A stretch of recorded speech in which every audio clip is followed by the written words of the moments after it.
Good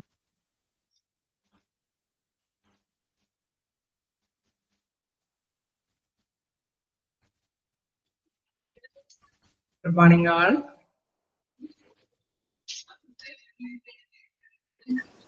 Good morning. Good morning.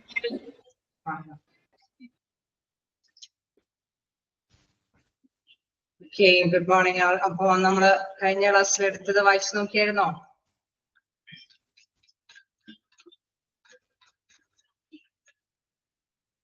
എന്തെങ്കിലും ഡൗട്ടുകൾ ഉണ്ടോ? വായിച്ചു നോക്കിയായിരുന്നോ? ഓക്കെ, എന്തെങ്കിലും ഡൗട്ടുകൾ ഉണ്ടോ?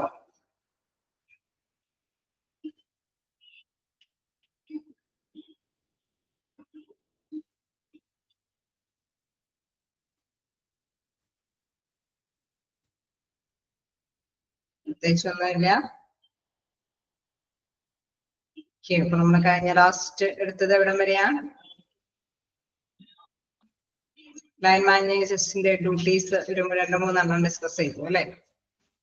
Providing coaching and performance feedback to all team members അല്ലെ? അതുവരെയല്ലേ എടുത്തത്?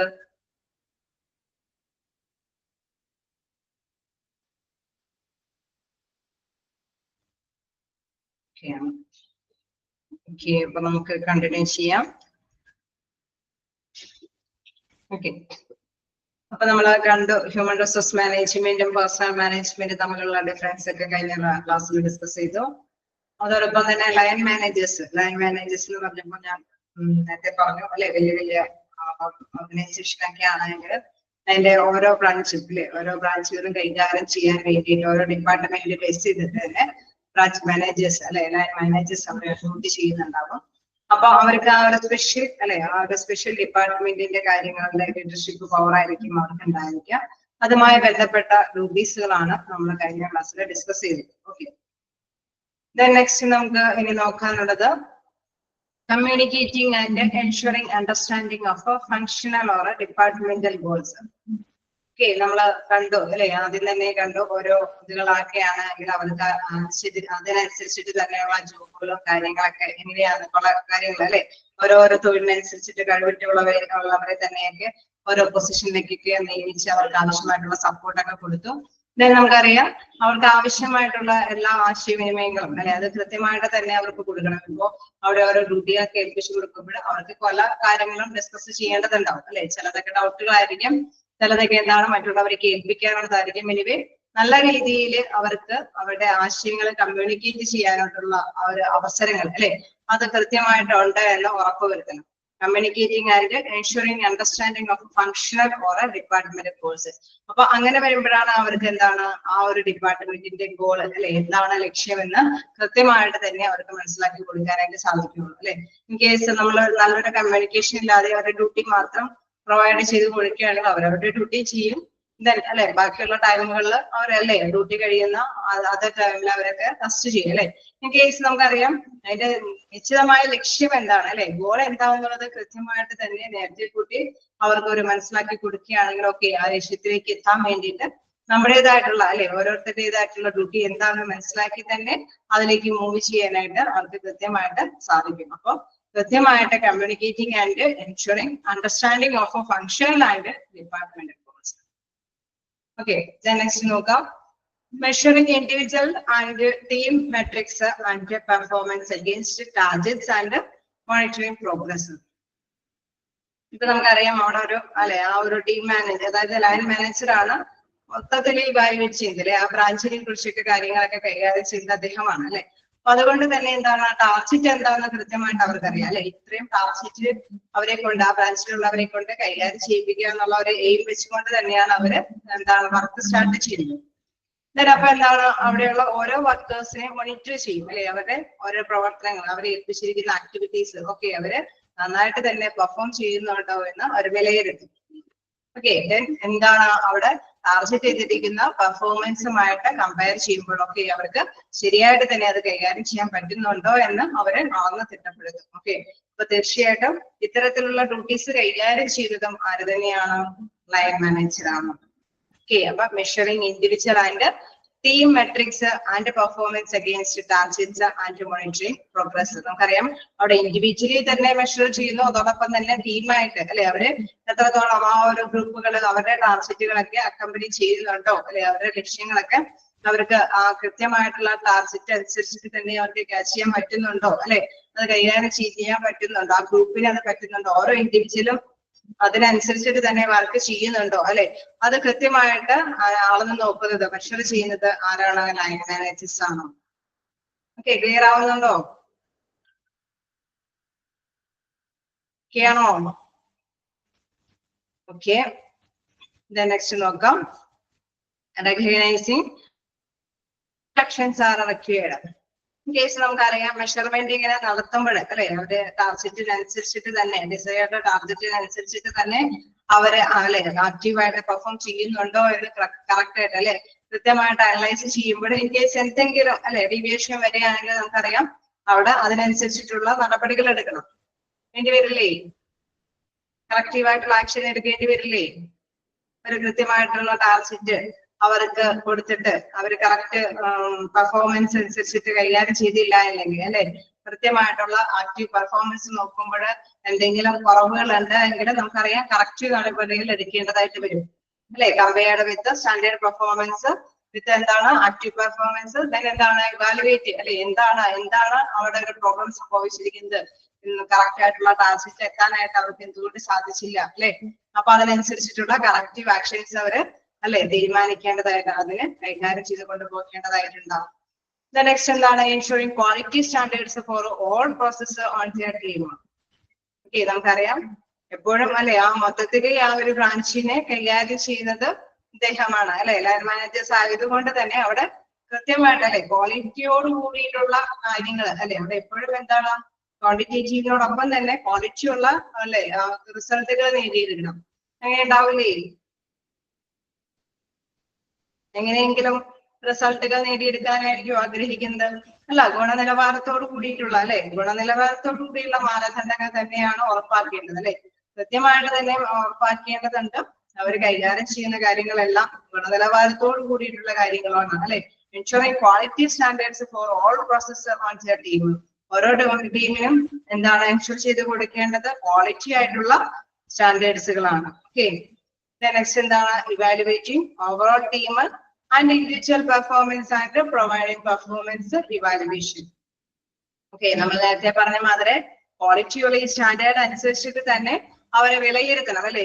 ഓരോ ഇൻഡിവിജ്വലും ആ ക്വാളിറ്റിക്ക് അനുസരിച്ചിട്ട് എങ്ങനെയെങ്കിലും അവരുടെ ടാർഗറ്റ് അറ്റൈൻ ചെയ്യുകയാണോ അതോ ക്വാളിറ്റിക്ക് അനുസരിച്ചിട്ട് അവരുടെ ഓരോ പെർഫോമൻസും കൃത്യമായിട്ടുള്ള ടാർഗറ്റിൽ എത്തുന്നത് അത് നല്ല കൃത്യമായ ഗുണനിലവാരത്തിലുള്ള ടാർഗറ്റിലേക്ക് തന്നെയാണോ എത്തുന്നത് എന്ന് ഇവാലുവേറ്റ് ചെയ്യണം അല്ലെ. വിലയിരുത്തണം. വിലയിരുത്തേണ്ടി വരുമോ? അങ്ങനെ വിലയിരുത്തേണ്ടി വരുമോ? ഓക്കെ, നമുക്കറിയാം ചിലപ്പോഴൊക്കെ ഇത്ര അല്ലെ ഒരു പ്രൊഡക്ഷൻ ഉണ്ടെങ്കിൽ ഒരു 10 എണ്ണം ഉത്പാദിപ്പിക്കണമെന്നുണ്ടെങ്കിൽ ഓരോരുത്തരും അവരവരുടെ ഡ്യൂട്ടി എങ്ങനെയെങ്കിലും ആ 10 എണ്ണം അങ്ങോട്ട് ഉത്പാദിപ്പിക്കും.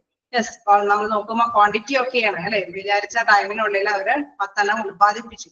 പക്ഷെ ആ 10 എണ്ണം എന്താണ് ക്വാളിറ്റി ഉള്ള പ്രൊഡക്റ്റ് അല്ല എങ്കിൽ അതുകൊണ്ട് ഗുണമുണ്ടാവോ? ഉണ്ടാവോ?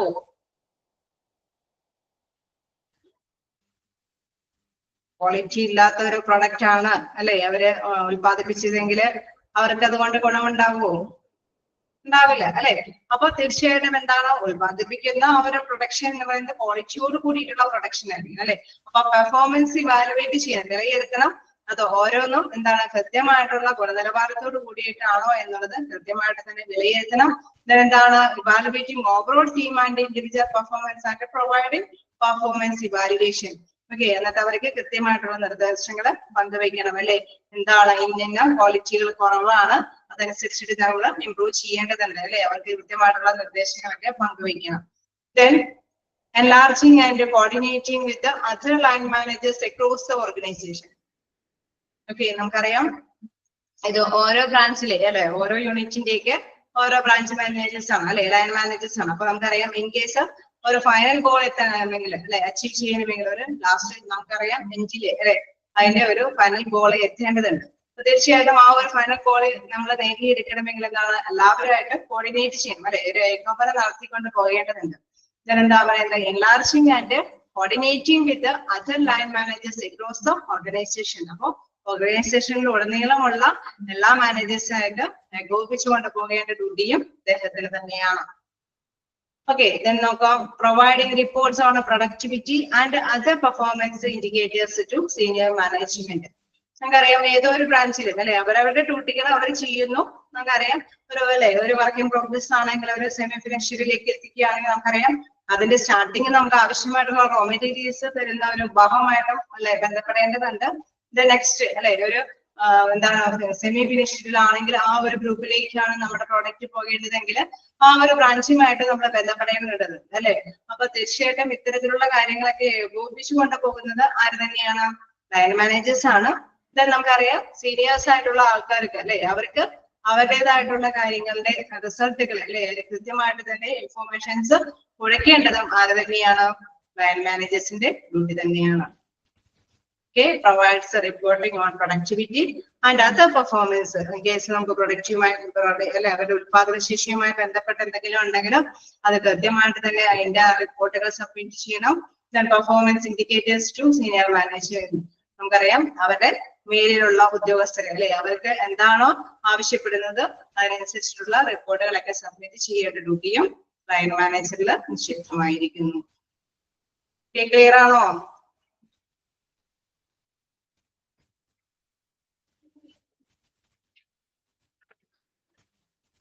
ജസ്റ്റ് വായിച്ചു നോക്കാം.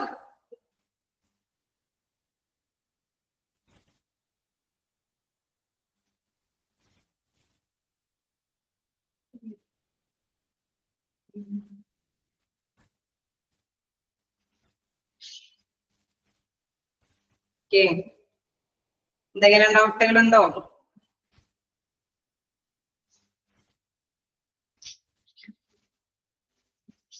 ആണോ? എന്താണ് ലൈൻ മാനേജേഴ്സ് എന്നുള്ള ഒരു കൺസെപ്റ്റ് മനസ്സിലായോ? ഓക്കെയാണോ?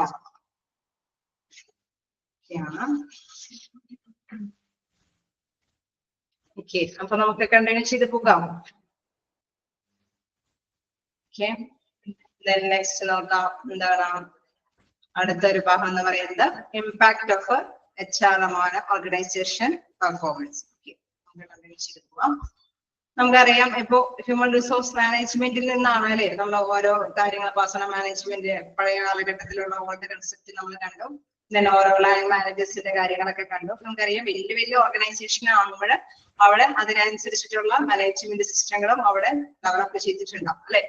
ചെറിയ ചെറിയ ഓർഗനൈസേഷൻ ആണെങ്കിൽ അതിനനുസരിച്ചിട്ട് ഓരോ വിങ് മാത്രമായിരിക്കും പ്രവർത്തിക്കുന്നത് അല്ലെ. അപ്പൊ ഹ്യൂമൻ റിസോഴ്സ് മാനേജ്മെന്റ് എന്ന് പറയുമ്പോൾ നമുക്കറിയാം അതിനനുസരിച്ച് അവരുടേതായിട്ടുള്ള ഡ്യൂട്ടികൾ അവർക്ക് ക്രമീകരിച്ചിട്ടുണ്ട് അല്ലെ. അവരുടെ സ്വാധീനം എന്താണെന്നുള്ളതാണ് നമ്മൾ ഇനി നെക്സ്റ്റ് പഠിക്കാനുള്ളത്. Impact of HRM on organisational performance. അതായത് സംഘടനയിലെ അവരുടെ പ്രകടനം അല്ലെ ആ ഒരു ഹ്യൂമൻ റിസോഴ്സ് മാനേജ്മെന്റിന്റെ പ്രകടനം എത്രത്തോളം സ്വാധീനം ചെലുത്തുന്നുണ്ട് എന്നുള്ള കാര്യങ്ങൾ. ഓക്കെ, നോക്കാം. HRM practices can improve employee skills and abilities so that they improve organizational performance. അതായത് നമുക്കറിയാം അദ്ദേഹം അല്ലെ അവരുടെ ആ ഒരു വിങ്ങിന്റെ ഹ്യൂമൻ റിസോഴ്സ് മാനേജ്മെന്റ് എന്ന വിങ്ങിന്റെ പ്രവർത്തനം എന്തെന്ന് പ്രധാനമായിട്ട് നോക്കിയാൽ ഓർഗനൈസേഷന്റെ പ്രകടനം അല്ലെ ആ ഒരു ഏതൊരു സ്ഥാപനമാണോ ആ സ്ഥാപനത്തിന്റെ പ്രകടനം ഇംപ്രൂവ് ചെയ്ത് കൊണ്ടുവരാൻ അല്ലെ അത് ആ പ്രകടനം ശേഷി വർദ്ധിപ്പിച്ചു കൊണ്ടുവരാനായിട്ട് അല്ലെ അതിനാവശ്യമായിട്ടുള്ള സ്കില്ലും അല്ലെ അതിനാവശ്യമായിട്ടുള്ള കഴിവുകളും അതെല്ലാം എംപ്ലോയീസിലേക്ക് അവൈലബിൾ ആക്കി കൊടുക്കുന്നതിന് പ്രധാനപ്പെട്ട ഒരു കാര്യം അല്ലെ അത് HRMന്റെ രീതികളിൽ നിന്നാണ് ആ പ്രാക്ടീസുകളിൽ നിന്നാണ് അവർക്ക് അവൈലബിൾ ആക്കുന്നത്. ഓരോ എംപ്ലോയിനെയും നല്ല കഴിവിറ്റവരും അല്ലെങ്കിൽ എന്താണ് നോളജ് അല്ലെ നല്ല അറിവുള്ളവരുമാക്കി ഓർഗനൈസേഷന്റെ ആ ഒരു പ്രകടനം ഇംപ്രൂവ് ചെയ്യാൻ അല്ലെ ഇംപ്രൂവ് ചെയ്ത് വളർത്തിക്കൊണ്ടുവരാൻ മെച്ചപ്പെടുത്തി കൊണ്ടുവരാനായിട്ട് പ്രധാനമായിട്ടും HRM ഡിപ്പാർട്ട്മെന്റ് നല്ലൊരു പങ്ക് വഹിക്കുന്നുണ്ട്. ഓക്കെ, അവരുടെ രീതികൾ അത് മെച്ചപ്പെടുത്തുന്നുണ്ട്. Training is a management tool used to develop skills and knowledge as a method of boosting an individual's and ultimately an organization's current performance in terms of efficiency, effectiveness, and productivity. Okay, നമുക്കറിയാം അല്ലെ human resource മാനേജ്മെന്റിൽ എപ്പോഴും നമുക്കറിയാം അവിടെ എംപ്ലോയീസിനെ depend ആണ് അല്ലെ. അവിടെ ഓരോരോ എംപ്ലോയീസിനെ കുറിച്ചിട്ടാണ് നല്ല രീതിയിൽ അവര് സ്റ്റഡി ചെയ്യുന്നത് അല്ലെ. അവർ വീണ്ടും കൃത്യമായിട്ട് സ്റ്റഡി ചെയ്യുന്നത് എങ്ങനെയാണ് അവിടുത്തെ ഓരോ എംപ്ലോയീസിനെ നല്ല മാക്സിമം എഫേർട്ടോട് കൂടിയിട്ട് വർക്ക് ചെയ്യിപ്പിച്ച് ആ ഓർഗനൈസേഷന്റെ ലക്ഷ്യം അല്ലെ ആ ഗോൾ അച്ചീവ് ചെയ്യാനായിട്ട് ശ്രമിക്കാനായിട്ട് പറ്റും അല്ലെ. അതിനെ കുറിച്ചൊക്കെ തന്നെയായിരിക്കും എപ്പോഴും അവരുടെ ആശയങ്ങളും ചിന്തകളും എല്ലാം അല്ലെ. അപ്പോ നമുക്കറിയാം അവർക്ക് ആവശ്യമായിട്ടുള്ള ട്രെയിനിങ്ങുകൾ അല്ലെങ്കിൽ അവരുടെ സ്കില്ല് അല്ലെ അല്ലെങ്കിൽ അവരുടെ നോളജ് അത് ഡെവലപ്പ് ചെയ്യാൻ പറ്റുന്ന കാര്യങ്ങൾ എപ്പോഴും അവർക്ക് പകർന്നുകൊണ്ടിരിക്കും അല്ലെ. ഓരോ എംപ്ലോയിക്കും വേണ്ടിയിട്ട് ഇൻ കേസ് ഓരോ ഗ്രൂപ്പിന് ആവശ്യമായിട്ടുള്ള പ്രത്യേകമായിട്ടുള്ള ട്രെയിനിങ്ങുകൾ അവര് പ്രധാനമായിട്ട് HR മാനേജ്മെന്റ് അല്ലെ അവരുടെ കീഴിൽ നിന്ന് തന്നെയായിരിക്കും അത് ഇൻട്രൊഡ്യൂസ് ചെയ്ത് അല്ലെ അത് ഡെവലപ്പ് ചെയ്ത് വരുന്നത്. തീർച്ചയായിട്ടും അത് അവർക്ക് അവൈലബിൾ ആണ്. അപ്പൊ അങ്ങനെ വരുമ്പോഴാണ് ഓർഗനൈസേഷന്റെ ലക്ഷ്യം നല്ല സ്പീഡിൽ തന്നെ നല്ല എന്താണ് പ്രൊഡക്ടിവിറ്റിയോട് അതായത് ഗുണമേന്മയോട് കൂടിയിട്ട് ഉത്പാദനക്ഷമതയുള്ളതും എന്താണ് ഫലപ്രാപ്തിയോടും അല്ലെ എഫക്റ്റീവ്നെസ് ആൻഡ് എഫിഷ്യൻസി കാര്യക്ഷമമായിട്ടും അവർക്ക് നേടിയെടുക്കാനായിട്ട് സാധിക്കുന്നു. ഇൻ കേസ് മതിയായ ട്രെയിനിങ്ങുകളോ അല്ലെങ്കിൽ അറിവ് നൽകുന്ന മറ്റു കാര്യങ്ങളോ ഒന്നും അവിടെയുള്ള എംപ്ലോയീസിന് പ്രൊവൈഡ് ചെയ്തില്ല എങ്കിൽ അവരുടെ എഫക്റ്റീവ്നെസ് അല്ലെങ്കിൽ അവരുടെ എഫിഷ്യൻസി പ്രൊഡക്ടിവിറ്റി ഇൻക്രീസ് ചെയ്യിപ്പിക്കാൻ പറ്റുമോ? ചെയ്യിപ്പിക്കാൻ പറ്റുമോ? മതിയായ രീതിയിലുള്ള ഇല്ല അല്ലെ. ഓക്കെ, അപ്പൊ അവർക്ക് ആവശ്യമായിട്ടുള്ള ട്രെയിനിങ്ങുകളൊക്കെ കൃത്യമായിട്ട് കണ്ടറിഞ്ഞ് അവർക്ക് പകർന്നു കൊടുക്കണം അല്ലെ. അത് തന്നെയാണ് ആ ആശയം തന്നെയാണ് ഇവിടെ ഉടനീളം വിവരിക്കുന്നത്. Training is a management tool used to develop skills and knowledge as a method of boosting an individual's and ultimately an organization's current performance in terms of efficiency, effectiveness and productivity. അവരുടെ ഉത്പാദനക്ഷമത അല്ലെങ്കിൽ ഫലപ്രാപ്തിയോടുകൂടിയുള്ള അവരുടെ പ്രവർത്തനങ്ങൾ അല്ലെങ്കിൽ കാര്യക്ഷമമായിട്ടുള്ള പ്രവർത്തനങ്ങൾ അല്ലെ കൃത്യമായിട്ട് current performance നിലവിലുള്ള ആ ഒരു പ്രകടന ശേഷി വർദ്ധിപ്പിക്കാനായിട്ട് ബൂസ്റ്റ് ചെയ്ത് കൊടുക്കുന്നത് ഏതിലൂടെയാണ് ബൂസ്റ്റ് ചെയ്ത് കൊടുക്കുന്നത്? ഈ കറക്റ്റ് ആയിട്ടുള്ള ട്രെയിനിങ്ങുകളോടെ അല്ലെങ്കിൽ നല്ല കൃത്യമായിട്ടുള്ള സ്കിൽസ് അല്ലെങ്കിൽ നോളജ് അവർക്ക് പ്രൊവൈഡ് ചെയ്ത് കൊടുക്കുന്നത് കൊണ്ടാണ്. അപ്പൊ ഒരു ഇമ്പോർട്ടന്റ് ടൂൾ എന്താണ്? ട്രെയിനിങ് എന്നുള്ളതാണ് അല്ലെ. അവരെ ബൂസ്റ്റപ്പ് ചെയ്യാനായിട്ടുള്ള പ്രധാനപ്പെട്ട ഒരു ടൂൾ എന്ന് പറയുന്നത് ട്രെയിനിങ് പ്രോഗ്രാംസുകളാണ്. ഓക്കെ, ക്ലിയർ അല്ലേ? നമുക്ക് നെക്സ്റ്റിലേക്ക് നോക്കാം. HRM affects positively in the following points. Okay അല്ലേ? ഫസ്റ്റ് പാരഗ്രാഫ് ഓക്കെ അല്ലേ?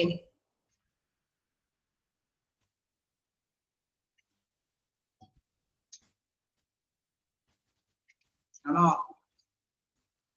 യെസ്, ഓക്കെ, നമുക്കപ്പോ നെക്സ്റ്റ് ഭാഗത്തേക്ക് പോകാം. അവര് അല്ലെ പ്രധാനമായിട്ടും HR മാനേജ്മെന്റിന്റെ കാര്യങ്ങൾ എന്താന്നുള്ളത് ജസ്റ്റ് ഒരു ഐഡിയ കിട്ടി. ഇനി അല്ലെ അതിന്റെ പ്രധാനമായിട്ടുള്ള പോസിറ്റീവ് ആയിട്ടുള്ള കാര്യങ്ങൾ എന്തൊക്കെയാണെന്നുള്ളത് ഫസ്റ്റ് വൺ അദ്ദേഹം എന്താണ് ആ ഒരു ഹ്യൂമൻ റിസോഴ്സ് മാനേജ്മെന്റിന്റെ പ്രധാനപ്പെട്ട ഒരു കാര്യം എന്ന് പറയുന്നത് റിക്രൂട്ടിംഗ് ആൻഡ് സ്കിൽഡ് ഇൻഡിവിജ്വൽസ്. നമുക്കറിയാം അവിടെ ഓരോ എംപ്ലോയീസിന്റെയും വേക്കൻസികൾ ഫില്ല് ചെയ്യാനായിട്ട് അവിടെ കൃത്യമായിട്ടുള്ള അപേക്ഷകളെ അല്ലെങ്കിൽ കൃത്യമായിട്ടുള്ള എംപ്ലോയീസിനെ കണ്ടെത്തേണ്ടതുണ്ട് അല്ലെ. The recruiting process is an essential aspect in any organization which mainly drives the output and the efficiency of the organization. Okay, നമുക്കറിയാം അവിടെ പ്രധാനമായിട്ടും അല്ലെ നിയന്ത്രിക്കുന്ന ഘടകം എന്ന് പറയുന്നത് ഓർഗനൈസേഷനിലെ കൃത്യമായിട്ടുള്ള ഓർഗനൈസേഷന്റെ എഫിഷ്യൻസിയോടുകൂടി എഫിഷ്യന്റ് ആയിട്ട് വർക്ക് ചെയ്യാനായിട്ട് അല്ലെ കൃത്യമായിട്ട് അവിടെ അത് കൃത്യമായിട്ട് കൊടുക്കണമെങ്കിൽ ഫസ്റ്റായിട്ട് നല്ലൊരു എംപ്ലോയിനെ അവിടെ പ്രൊവൈഡ് ചെയ്യണം അല്ലെ. അപ്പൊ റിക്രൂട്ടിംഗ് പ്രോസസ്സ് അതുകൊണ്ട് തന്നെ റിക്രൂട്ടിംഗ് പ്രോസസ്സ് എന്ന് പറയുന്നത് എന്താണ്? Essential aspect in any organisation അല്ലെ പ്രധാനപ്പെട്ട ഒരു കാര്യം തന്നെയാണ് അല്ലെ. ഏതൊരു ഓർഗനൈസേഷൻ ആണെങ്കിലും അതിപ്രധാനപ്പെട്ട ഒരു കാര്യമാണ് എന്തെന്ന് പറയുന്നത് റിക്രൂട്ടിംഗ് പ്രോസസ്സ് എന്ന് പറയുന്നത്. കാരണം എന്തുകൊണ്ടാണ്? അവര് നല്ല രീതിയിലുള്ള റിക്രൂട്ട്മെന്റ് നടത്തിയാലാണ് ഔട്ട്പുട്ട് ആയിട്ടുള്ള നല്ല റിസൾട്ട് നേടിയെടുക്കാനായിട്ട് സാധിക്കുള്ളൂ അല്ലെ. കാര്യക്ഷമതയോട് കൂടിയിട്ടുള്ള നല്ല റിസൾട്ട് നേടിയെടുക്കണമെങ്കിൽ നല്ല രീതിയിലുള്ള റിക്രൂട്ട്മെന്റ് പ്രോസസ്സ് അവിടെ മസ്റ്റായിട്ടും വേണം. The recruitment process of any organization is mainly controlled by the human management department of the organization. നമുക്കറിയാം ഇത്തരത്തിലുള്ള റിക്രൂട്ട്മെന്റ് പ്രോസസ് ഒക്കെ മെയിൻ ആയിട്ട് കൺട്രോൾ ചെയ്യുന്നത് എന്തായിരിക്കും? ഏത് ഡിപ്പാർട്ട്മെന്റ് ആയിരിക്കും? റിക്രൂട്ട്മെന്റ് പ്രോസസ് ഒക്കെ ഓർഗനൈസേഷനിൽ കൺട്രോൾ ചെയ്യുന്നതൊക്കെ ഏത് ഡിപ്പാർട്ട്മെന്റ് ആയിരിക്കും?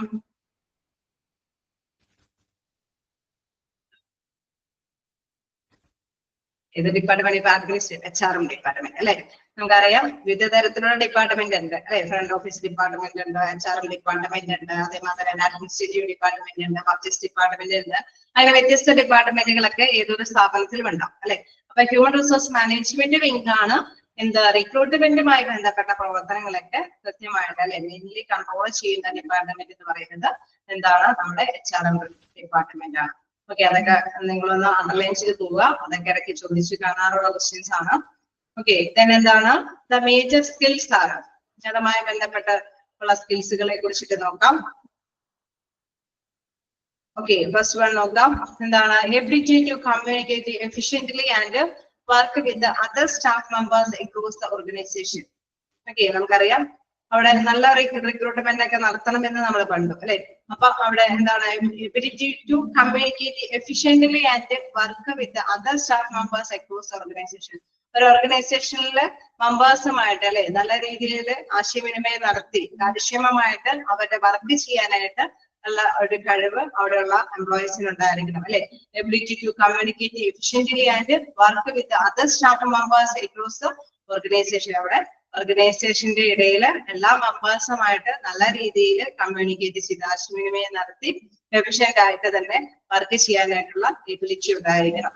Then ability to work in a team to motivate other staff for productive outcomes.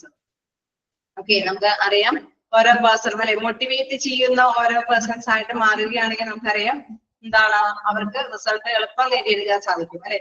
ഒരു മോട്ടിവേഷൻ തരാത്ത നമുക്കറിയാം നമ്മുടെ ഫ്രണ്ട്സ് ഒക്കെ അല്ലെ എപ്പോഴും ഒരു മോട്ടിവേറ്റ് ചെയ്യുന്നത്. അപ്പൊ എപ്പോഴും എന്താണ് ഇച്ചിരി കൂടി അല്ലെ ബെറ്റർ ആയിട്ടുള്ള ഒരു തിങ്കിങ്സ് ആണ് അവര് പ്രൊവൈഡ് ചെയ്യണമെങ്കിൽ എന്താണ് നമ്മുടെ റിസൾട്ടും എന്തായിരിക്കും അല്ലെ, നല്ല റിസൾട്ട് ആയിരിക്കും. ഇൻ കേസ് നമുക്കറിയാം വളരെ കെയർലെസ് ആയിട്ട് അല്ലെ ലേസി ആയിട്ടുള്ള ഫ്രണ്ട്സ് ഒക്കെ ആവുമ്പോഴാണ് നമ്മളും അതിനോടൊപ്പം പോകും അല്ലെ. അതേപോലെ തന്നെയാണ് ability to work in a team to motivate other staff to productive outcomes. അങ്ങനെ വരികയാണെങ്കിൽ അല്ലെ മറ്റുള്ളവരും അതേപോലെ തന്നെ മോട്ടിവേറ്റ് ചെയ്യുകയാണെങ്കിൽ തീർച്ചയായിട്ടും നല്ലൊരു പ്രൊഡക്ഷൻ അല്ലെ നല്ലൊരു പ്രൊഡക്റ്റീവ് ആയിട്ടുള്ള ഔട്ട്കംസ് മൂല്യവർദ്ധിതമായിട്ടുള്ള ഔട്ട്കംസ് നേടിയെടുക്കാനായിട്ട് സാധിക്കും. ഓക്കെ, then അതെന്താണ് നെക്സ്റ്റ് പറയുന്നത് the ability to analyse the situation is essential for solving any issue in the organisation. മറ്റൊരു കാര്യം എന്ന് പറയുമ്പോൾ HR മാനേജ്മെന്റിന്റെ ഒക്കെ പ്രധാനപ്പെട്ട കാര്യം എന്ന് പറയുമ്പോൾ ഇൻ കേസ് എന്തെങ്കിലും പ്രോബ്ലംസ് ഒക്കെ വരികയാണെങ്കിൽ അല്ലെ സോൾവ് ചെയ്യണം അല്ലെ. ആ പ്രോബ്ലംസ് ഒക്കെ എളുപ്പത്തിൽ അതിന്റെ സൊല്യൂഷൻ കണ്ടെത്താനായിട്ട് പറ്റണം. ഇതിന്റെ പേരിലേ എംപ്ലോയീസ് തമ്മിൽ തർക്കങ്ങളൊക്കെ ഉണ്ടാവില്ലേ, ചെറിയ ചെറിയ പ്രശ്നങ്ങളൊക്കെ എളുപ്പത്തിൽ സോൾവ് ചെയ്യാൻ പറ്റണം അല്ലെ. അങ്ങനെ ഒരു കാര്യം വേണ്ടി വരില്ലേ, വേണ്ടി വരുമോ, അങ്ങനെ വരുമോ? ഓക്കെ, വരും അല്ലെ. അപ്പൊ അങ്ങനെ വരുമ്പോഴെന്താണ് അത് എളുപ്പത്തിൽ സോൾവ് ചെയ്യാൻ പറ്റണം. അത് മാത്രമല്ല സാഹചര്യങ്ങൾ അല്ലെ കൃത്യമായിട്ട് അനലൈസ് ചെയ്യാനും പറ്റണം. അത് പെട്ടെന്ന് അങ്ങനെ സോൾവ് ചെയ്ത് കൊടുക്കണമെങ്കിൽ അത് സാഹചര്യങ്ങളെ കുറിച്ച് ഒരാളുടെ മാത്രം സാഹചര്യം അനലൈസ് ചെയ്തിട്ട് സോൾവ് ചെയ്ത് കൊടുത്താൽ മറ്റുള്ളവർക്ക് അത് അതൃപ്തി ഉണ്ടാവും അല്ലെ. അപ്പൊ തീർച്ചയായിട്ടും എന്താണ് സിറ്റുവേഷൻസ് കൃത്യമായിട്ട് അനലൈസ് ചെയ്യാനായിട്ട് പറ്റിയും വേണം കൃത്യമായിട്ടുള്ള സൊല്യൂഷൻസ് കൈകാര്യം ചെയ്യാനായിട്ടുള്ള ഒരു കഴിവും ഉണ്ടായിരിക്കണം. Then ability to guide and manage the staff members. നമുക്കറിയാം അവിടെയുള്ള സ്റ്റാഫ് മെമ്പേഴ്സുകളൊക്കെ അല്ലെ അവരെല്ലാം നേതൃത്വം അല്ലെ അവരെയൊക്കെ നയിക്കാനായിട്ട് അല്ലെങ്കിൽ കൈകാര്യം ചെയ്യാനായിട്ടുള്ള പ്രത്യേക കഴിവ് അവിടെ ഉണ്ടായിരിക്കണം. The position must be aware about the technical thing and computer in order to manage the technical resource in the restaurant. Okay, നമുക്ക് ഇൻ കേസ് എന്താണെങ്കിലും അല്ലെ ഏത് ഭാഗമാണെങ്കിലും ഏത് റെസ്റ്റോറന്റ് ആണെങ്കിലും അവിടെയുള്ള റിസോഴ്സുകൾ അല്ലെ ഇൻ കേസ് സാങ്കേതികമായിട്ടുള്ള എന്തെങ്കിലും റിസോഴ്സുകൾ ആയിക്കോട്ടെ അല്ലെ അത് വിഭവശേഷി ആയിക്കോട്ടെ അല്ലെങ്കിൽ കമ്പ്യൂട്ടർ നോളജ് അല്ലെ കമ്പ്യൂട്ടറുമായി ബന്ധപ്പെട്ട നോളജ് ആയിക്കോട്ടെ മറ്റെന്തെങ്കിലും അല്ലെ എന്തിനെ കുറിച്ചിട്ടും നല്ലൊരു അവയർനെസ് ഉണ്ടാവണം അല്ലെ. ഈ പഴയ കാലഘട്ടത്തിനെ കുറിച്ചിട്ട് മാത്രം അവയർനെസ് ഉണ്ടായി കഴിഞ്ഞാൽ അവിടെയുള്ള എംപ്ലോയീസിനെയൊക്കെ നല്ല രീതിയിൽ കൈകാര്യം ചെയ്ത് കൊണ്ടുപോകാനൊന്നും സാധിക്കില്ല അല്ലെ. അപ്പൊ തീർച്ചയായിട്ടും നമുക്കറിയാം നല്ല രീതിയിലുള്ള നോളജ് ഉണ്ടായിരിക്കണം അല്ലെ. തീർച്ചയായിട്ടും നല്ല ടെക്നിക്കൽ ആയിട്ടുള്ള നോളജ് അല്ലെങ്കിൽ കമ്പ്യൂട്ടറിനെ കുറിച്ചിട്ടുള്ള വൈദഗ്ധ്യമായിട്ടുള്ള നോളജ് ഒക്കെ ഉണ്ടായിരിക്കണം. The fundamental thing is the decision making capability and the confidence to manage the crucial decisions within the organization. നമുക്കറിയാം ചിലപ്പോഴൊക്കെ തീരുമാനം എടുക്കണം അല്ലെ. അത് കൃത്യസമയത്ത് തന്നെ തീരുമാനം എടുക്കണം. ചിലപ്പോ ഒരു തീരുമാനം എടുക്കുമായിരിക്കും പക്ഷെ അത് സമയം കഴിഞ്ഞ തീരുമാനം എടുത്താൽ അതുകൊണ്ട് ചിലപ്പോ ഗുണം ഉണ്ടാവണമെന്നില്ല അല്ലേ. ചില തീരുമാനങ്ങളൊക്കെ എടുക്കുക എന്ന് പറയുന്നത് സമയാസമയത്ത് തീരുമാനമെടുക്കണം അല്ലെ. എന്തെങ്കിലും പ്രോബ്ലംസ് വരുന്ന സമയത്ത് എന്താണ് അവിടെ കൃത്യമായിട്ട് ഒരു സൊല്യൂഷൻ അല്ലെങ്കിൽ പ്രോബ്ലം സോൾവ് ചെയ്യുന്ന ഒരു സൊല്യൂഷൻ അല്ലെങ്കിൽ ഒരു തീരുമാനം എടുക്കേണ്ട ഒരു സാഹചര്യം ഉണ്ടെങ്കിൽ ആ സമയത്ത് തന്നെ ആ തീരുമാനം എടുക്കണം അല്ലെ. നല്ല കോൺഫിഡൻസോട് കൂടിയിട്ട് മൂവ് ചെയ്യും, നല്ല ആത്മവിശ്വാസത്തോട് കൂടിയിട്ട് നല്ല ക്രൂഷ്യൽ ആയിട്ടുള്ള അല്ലെ ചില സമയങ്ങളിലൊക്കെ ചില സന്ദർഭങ്ങളിലൊക്കെ ചില തീരുമാനങ്ങൾ എടുത്ത് മുന്നോട്ട് കൊണ്ടുപോകാനുള്ള പ്രത്യേകമായിട്ടുള്ള ഒരു ഫണ്ടമെന്റൽ ആയിട്ടുള്ള ഒരു അല്ലെ പ്രധാനമായിട്ടുള്ള ഒരു അടിസ്ഥാന കാര്യം കൂടി ഇദ്ദേഹത്തിന് ഉണ്ടായിരുന്നു. നമുക്കറിയാം ഒരു HR മാനേജ്മെന്റ് ഇതൊക്കെ പറയുമ്പോൾ അത് കൈകാര്യം ചെയ്യണമെങ്കിൽ നല്ല രീതിയിലുള്ള ഒരു എബിലിറ്റി അവിടെയുള്ള എംപ്ലോയീസിനൊക്കെ നമ്മൾ റിക്രൂട്ട്മെന്റ് ചെയ്യുമ്പോഴും എല്ലാ വ്യക്തികൾക്കും കുറെ കഴിവുകൾ ഉണ്ടായിരിക്കണമെന്ന് കൃത്യമായിട്ട് തന്നെ അനലൈസ് ചെയ്യുന്നത് അല്ലെ. ഇൻ കേസ് നമുക്കറിയാം എംപ്ലോയീസ് എന്ന് പറയുമ്പോൾ നല്ല രീതിയിൽ വർക്ക് ചെയ്ത അത് ഓരോ എംപ്ലോയീസിനും ഓരോ എബിലിറ്റീസുകൾ ഉണ്ടായെങ്കിൽ നമുക്കറിയാം എന്താണ് ആ ഒരു ഓർഗനൈസേഷന്റെ ഗോള് പെട്ടെന്ന് തന്നെ അച്ചീവ് ചെയ്യാനായിട്ട് സാധിക്കും അല്ലെ.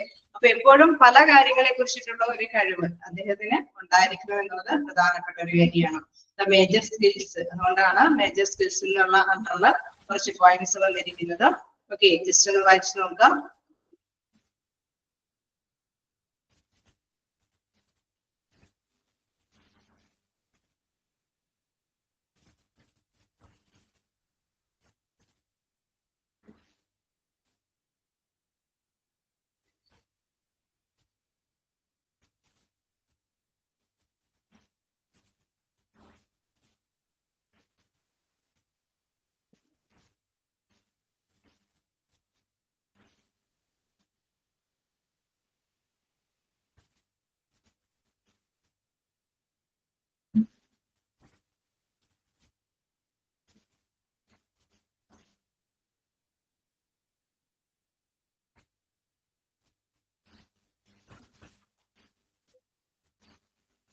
ാണോ? ഏതെങ്കിലും ഡൗട്ടുകളുണ്ടോ? നിങ്ങൾക്ക് എന്തെങ്കിലും ഡൗട്ടുകൾ ഏതെങ്കിലും പോയിന്റ്സുകൾ റിപ്പീറ്റ് ചെയ്ത് പറയണമെങ്കിൽ ചോദിക്കാട്ടോ, നമുക്കൊന്നും കൂടി റിപ്പീറ്റ് ചെയ്തൊക്കെ പോവാം. ഓക്കെ,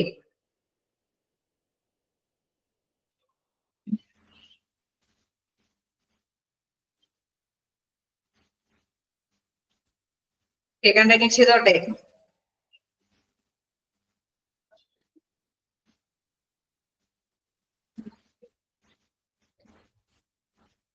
അടുത്തതിലേക്ക് പോകാം. Employee retention by developing employees. Okay, നമുക്ക് ജീവനക്കാരെ നിലനിർത്തണം അല്ലെ. അവിടെയുള്ള ഓരോ ജീവനക്കാർക്കും വികസന പ്രക്രിയകളൊക്കെ കൊടുത്തുകൊണ്ട് തന്നെ അവിടെ ആ ഒരു സ്ഥാപനത്തിൽ നിലനിർത്തി കൊണ്ടുപോകാനായിട്ട് പ്രത്യേകം പറ്റിയിരിക്കണം.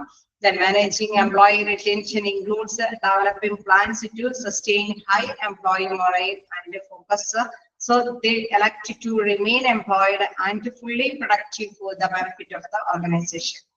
Okay, നമുക്ക് അറിയാം ഒരു ആത്മധൈര്യം അല്ലെ, അവിടെ ഒരു ആത്മവിശ്വാസം ഉണ്ടാകണമെങ്കിൽ തീർച്ചയായിട്ടും നമുക്കറിയാം അല്ലെ. അവർക്ക് അങ്ങനെ ഏതോ ഒരു എംപ്ലോയിക്കും ഒരു ആത്മവിശ്വാസം ഉണ്ടാവണമെങ്കിൽ എന്താണ് അതിന്റെ പിന്നിൽ ആരെങ്കിലും ഫോഴ്സ് ചെയ്യാനുണ്ടാവണം അല്ലെ. രണ്ടുപേരോ ആ പിന്നില് ഫോഴ്സ് ചെയ്യുന്നത് നമുക്കറിയാം അവർക്ക് അവരുടെ നോളജും അറിവും വർദ്ധിപ്പിക്കുന്ന തരത്തിലുള്ള എന്തെങ്കിലും കാര്യങ്ങൾ അവർക്ക് അവൈലബിൾ ആക്കണം അല്ലെ. അങ്ങനെയാണെങ്കിലാണ് അവർക്ക് അവരുടെ ആത്മവിശ്വാസം നേടിയെടുക്കാൻ സാധിക്കുള്ളൂ. നമുക്കറിയാം മിക്കവാറും ഏതോ ഒരു കാൻഡിഡേറ്റും അല്ലെ റിക്രൂട്ട്മെന്റ് ഒക്കെ ക്യാമ്പസ് റിക്രൂട്ട്മെന്റ് ആണെങ്കിലും അല്ല ഏത് രീതിയിൽ റിക്രൂട്ട്മെന്റ് നടത്തിയാലും നമുക്കറിയാം അവർക്ക് ജസ്റ്റ് ട്രെയിനിങ് കിട്ടുകയാണെങ്കിൽ എന്താണ് അവർക്ക് കോൺഫിഡൻസോട് കൂടിയിട്ട് വർക്ക് ചെയ്യാൻ സാധിക്കും. പറ്റുമോ? കോൺഫിഡൻസോടുകൂടി വർക്ക് ചെയ്യാൻ പറ്റുമോ?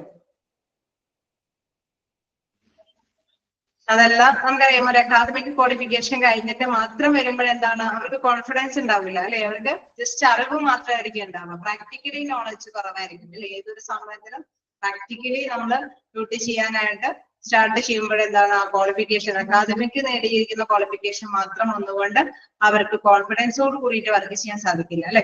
അപ്പൊ തീർച്ചയായിട്ടും അതിൻ്റെതായിട്ടുള്ള കാര്യങ്ങൾ അവർക്ക് അവൈലബിൾ ആക്കി കൊടുക്കണം. Managing employee retention includes developing plans to sustain high employee morale and focus so they elect to remain employed and fully productive for the benefit of the organization. അതായത് നമ്മൾ അവർക്ക് എന്താണ് ഡെവലപ്പിംഗ് ആയിട്ടുള്ള കാര്യങ്ങൾ അവരുടെ സ്കില്ലും നോളജും വർദ്ധിപ്പിക്കാൻ പറ്റുന്ന തരത്തിലുള്ള വികസിപ്പിക്കാൻ പറ്റുന്ന തരത്തിലുള്ള കാര്യങ്ങൾ അവർക്ക് ഓരോ എംപ്ലോയീസിനും പ്രൊവൈഡ് ചെയ്ത് കൊടുക്കുമ്പോൾ അവർക്ക് എന്താണ് ആത്മധൈര്യം വർദ്ധിപ്പിക്കാനായിട്ട് സാധിക്കും. അങ്ങനെ വരുമ്പോൾ എന്താണ് അവർക്ക് അല്ലെ വലിയ പ്രശ്നമില്ലാതെ തന്നെ അല്ലെ അവർക്ക് ആ ഒരു തൊഴില് മുന്നോട്ട് കൊണ്ടുപോകാനായിട്ട് അല്ലെ, അവിടെ ഡ്യൂട്ടി ചെയ്ത് കൊണ്ടുപോകാനായിട്ടും അത് നല്ല രീതിയിലുള്ള പ്രൊഡക്റ്റീവോട് കൂടിയിട്ട് അല്ലെ, ഉത്പാദന ശേഷിയോടുള്ള ഫുള്ളി പ്രൊഡക്റ്റീവ്, അതായത് സാമാന്യം കുറഞ്ഞ രീതിയിലുള്ള ഒരു ഔട്ട്കംസ് അല്ല അവരിൽ നിന്ന് കിട്ടുക, നല്ല കോൺഫിഡൻസോട് കൂടിയിട്ട് വർക്ക് ചെയ്യുമ്പോൾ ഫുള്ളായിട്ടുള്ള ഒരു പ്രൊഡക്ടിവിറ്റി അല്ലെ, അവിടെ കൃത്യമായിട്ടുള്ള ഉത്പാദന ശേഷി നേടിയെടുക്കാനായിട്ട് സാധിക്കും. അങ്ങനെ വരുമ്പോഴെന്താണ് അത് ഓർഗനൈസേഷന് അതിൻ്റെതായിട്ടുള്ള ഗോൾ ചെയ്യാനായിട്ട് എളുപ്പത്തിൽ തന്നെ സാധിക്കുകയും ചെയ്യും. ഓക്കെ, അപ്പൊ മാനേജ് ചെയ്യുമ്പോഴും നമുക്കറിയാം അവിടെ എംപ്ലോയീസിനെ നിലനിർത്താൻ വേണ്ടിയിട്ട് അല്ലെ, അവിടെ ഇൻ കേസ് അവിടെ ഒരു എംപ്ലോയീസ് നമുക്കറിയാം ഒരു സ്റ്റാർട്ടിങ് തന്നെ ഒരു ഡ്യൂട്ടി ഏൽപ്പിച്ചു കൊടുത്താൽ ചിലപ്പോൾ അവര് കോൺഫിഡൻസ് ഇല്ല എങ്കിൽ ഇട്ടിട്ട് പോകും ഇല്ലേ, അങ്ങനെ ഉണ്ടാവില്ലേ? അപ്പൊ അങ്ങനെ ഒരു പേടി ഇല്ലാതിരിക്കുന്ന അല്ലെ, കോൺഫിഡൻസോടുകൂടി വർക്ക് ചെയ്യാനെങ്കിൽ എന്താണ് ആ വ്യക്തിയെ അവിടെ നിലനിർത്താനായിട്ട് സാധിക്കുകയും ചെയ്യും. അതോടൊപ്പം തന്നെ അവർക്ക് മാക്സിമം പ്രൊഡക്റ്റീവോടുകൂടി അല്ലെ, മാക്സിമം ഉത്പാദന ശേഷിയോട് കൂടിയിട്ട് അവർക്ക് അവരുടെ വർക്ക് ചെയ്യാനായിട്ടുള്ള കോൺഫിഡൻസ് കിട്ടുകയും ചെയ്യും. അപ്പോൾ അതിനാവശ്യമായിട്ടുള്ള ഡെവലപ്പിംഗ് പ്ലാൻസുകളെല്ലാം കൈകാര്യം ചെയ്യുന്നത് നമുക്കറിയാം HR മാനേജ്മെന്റ് ആയിരിക്കും അല്ലെ. അപ്പൊ അത്തരത്തിലുള്ള കാര്യങ്ങൾ അതാണ് പ്രധാനമായിട്ടും അവർക്ക് പ്രൊഡക്റ്റീവ് ആയിട്ടുള്ള കാര്യങ്ങൾ, ഡെവലപ്പിംഗ് ആയിട്ടുള്ള കാര്യങ്ങളെല്ലാം ഇൻക്ലൂഡ് ചെയ്യാം. ഓക്കെ, നെക്സ്റ്റ് എന്താണ് പറയുന്നത്, a comprehensive employee retention programme can play a vital role in both attracting and retaining key employees as well as in reducing turnover and its related costs. Okay, നമുക്കറിയാം എല്ലാം അല്ലെ, ഏതുകളും എടുക്കുമ്പോൾ ഒരു മാനദണ്ഡങ്ങളൊക്കെ ഉണ്ട് അല്ലെ, അവിടെ ഒരുപാട് ചെലവ് വരുത്താൻ പാടില്ല. അതോടൊപ്പം തന്നെ എന്താണ് എംപ്ലോയീസിനെ അവിടെ നിലനിർത്തണം. അതേമാതിരി തന്നെ എന്താണ് അവിടെയുള്ള അല്ലെ, നമുക്കറിയാം അവിടെ നല്ല രീതിയിലുള്ള എംപ്ലോയീസിനെ അട്രാക്ട് ചെയ്യും. നമ്മൾ റിക്രൂട്ട്മെന്റ് ഒക്കെ നടത്തുമ്പോൾ എല്ലാവരെയും എന്താണ് നല്ല നോളജും കഴിവുള്ള പേഴ്സൺസിനെ ആപ്ലിക്കേഷൻ ക്ഷണിക്കുകയാണ് അല്ലെ, അവരിൽ നിന്ന് ആപ്ലിക്കേഷൻസ് കിട്ടണം. നല്ല രീതിയിൽ കഴിവുള്ള നോളജുള്ള വ്യക്തികളെ കിട്ടിയാൽ മാത്രമാണ് നമുക്കറിയാം ആ ഒരു ഓർഗനൈസേഷന് അല്ലെ നല്ല രീതിയിൽ യൂട്ടിലൈസ് ചെയ്ത് നേട്ടങ്ങൾ നേടിയെടുക്കാനായിട്ട് സാധിക്കുള്ളൂ അല്ലെ. അപ്പൊ തീർച്ചയായിട്ടും എന്താണ് പല കാര്യങ്ങളും ഇവിടെ ശ്രദ്ധിക്കേണ്ടതുണ്ട് അല്ലെ, അവിടെ സമഗ്രമായിട്ടുള്ള ഒരു പ്രധാനമായിട്ടുള്ള കാര്യങ്ങളൊക്കെ കൃത്യമായിട്ട് തന്നെ അനലൈസ് ചെയ്യേണ്ടതുണ്ട്. അപ്പൊ എപ്പോഴും എന്താണ് വളരെ ചെലവ് കുറഞ്ഞ രീതിയിൽ ടേൺ ഓവർ ലഭിക്കണം. അതോടൊപ്പം തന്നെ എന്താണ് അവിടെയുള്ള എംപ്ലോയീസിന് നിലനിർത്തിക്കൊണ്ട് പോകണം അല്ലെ, ഉള്ള എംപ്ലോയീസിനാണെങ്കിൽ നിലനിർത്തിക്കൊണ്ട് പോകണം. മാത്രമല്ല എന്താണ് റിക്രൂട്ട്മെന്റ് പോലെയുള്ള കാര്യങ്ങൾ വരുമ്പോൾ അല്ലെ, പുറത്തു നിന്ന് എംപ്ലോയീസുകൾ സെലക്ട് ചെയ്ത് വരുമ്പോൾ അവർ നല്ല യോഗ്യരായ വ്യക്തികളെ അട്രാക്ട് ചെയ്യും വേണം അല്ലെ. അപ്പൊ ഒരു comprehensive employee retention programme can be, നല്ലൊരു കോംപ്രിഹെൻസീവ് റിട്ടൻഷൻ പ്രോഗ്രാമേ ഇത്തരം കാര്യങ്ങളൊക്കെ ചെയ്യാനായിട്ട് സാധിക്കുകയുള്ളൂ. ഓക്കെ, നമുക്ക് ഒരു പ്രോഗ്രാം സംഘടിപ്പിക്കും ഇൻ കേസ് ഒരു ഡെവലപ്മെന്റ് പ്രോഗ്രാംസുകളൊക്കെ നമ്മൾ അല്ലെ അവിടെയുള്ള HR മാനേജ്മെന്റ് പ്ലാൻ ചെയ്യുമ്പോൾ തീർച്ചയായിട്ടും എന്താണ് നല്ലൊരു കോസ്റ്റ് മുടക്കിക്കൊണ്ട് ടേൺ ഓവർ കിട്ടുകയും വേണം, നല്ല രീതിയിൽ യോഗ്യമായവരെ അട്രാക്ട് ചെയ്യുകയും വേണം, നിലവിലുള്ള എംപ്ലോയീസിനെ അവിടെ നിലനിർത്തുകയും വേണം അല്ലെ, അവിടെ നിന്ന് പിരിഞ്ഞു പോകാനായിട്ട് ശ്രമിക്കാതിരിക്കുന്ന കാര്യങ്ങളൊക്കെ ശ്രദ്ധിച്ചു വേണം കൈകാര്യം ചെയ്യാനായിട്ട്. ഓക്കെ, അതാണ് എംപ്ലോയി റിട്ടൻഷൻ ബൈ ഡെവലപ്പിംഗ് എംപ്ലോയീസിൽ എടുത്തു പറയുന്നത്. ഓക്കെ, ജസ്റ്റ് വായിച്ചു നോക്കാം.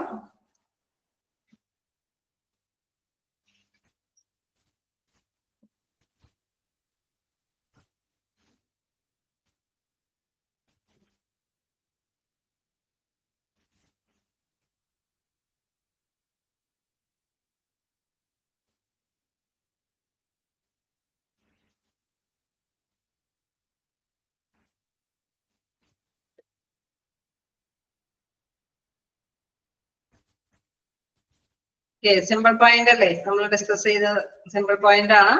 അടുത്തതിലേക്ക് പോകാലോ, നോക്കാം. എന്തെങ്കിലും ഡൗട്ടുകൾ ഉണ്ടെങ്കിൽ ഒന്നിച്ച് വായിച്ചിട്ട് എന്തെങ്കിലും ഡൗട്ടുകൾ ചോദിക്കാം. നെക്സ്റ്റ് എന്ന് പറയുന്നത് higher productivity and flexibility and innovation. നമ്മളിങ്ങനെ ഓരോ ഡെവലപ്പിംഗ് കാര്യങ്ങളും ആസൂത്രണം ചെയ്യുമ്പോൾ നമ്മൾ പറഞ്ഞു പല കാര്യങ്ങൾ ശ്രദ്ധിക്കണമെന്ന് പറഞ്ഞു അല്ലെ. ആദ്യം തന്നെ നമ്മൾ പറഞ്ഞു അവർക്ക് നല്ല കഴിവുറ്റവരാക്കണം അല്ലെ, റിക്രൂട്ടിംഗ് ആൻഡ് സ്കിൽഡ് ഇൻഡിവിജ്വൽസിനെ നമ്മൾ കണ്ടെത്തേണ്ടതുണ്ട്. അവിടെയുള്ള എംപ്ലോയീസിനൊക്കെ നിലനിർത്തണം. Comprehensive employee retention program can play a vital role. ഒരു പ്രധാനപ്പെട്ട റോളാണ് അല്ലെ അട്രാക്ടിങ് പല